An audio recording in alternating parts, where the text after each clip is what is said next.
Okay, this is addition of mixed fraction. If you want to add this fraction, it's very simple. A lot of people don't know how to add this fraction. A very simple method. Instead of you to change these to mixed fraction, this is mixed fraction already. Some people used to change this to improper fraction, like you have 2 times 2, 4, plus this one, 2 times 4, 8, plus this one, 9/4, before solving.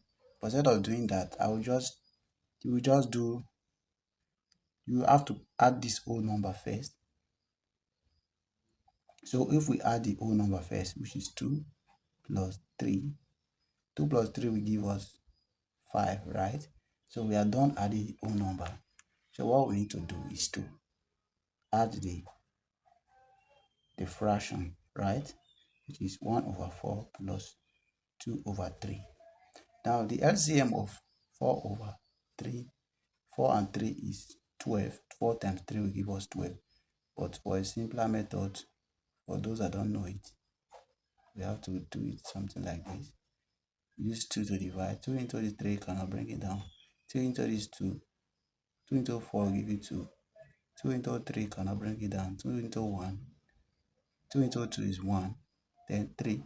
3 will go into this 1 times 1. So our LCM is 2, 2 and 3. 2 times 2, 4 times this 12. So we have 12 as our LCM, right?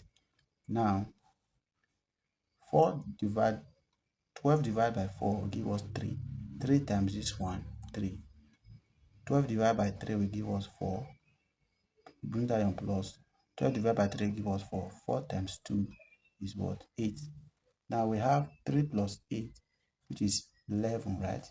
So we have 11/12. Now we are going to add our whole number plus our fraction together, which is therefore equals to, bring down the whole number, 5 plus 11/12. So this will give us 5 whole number, 11/12. This is our final answer.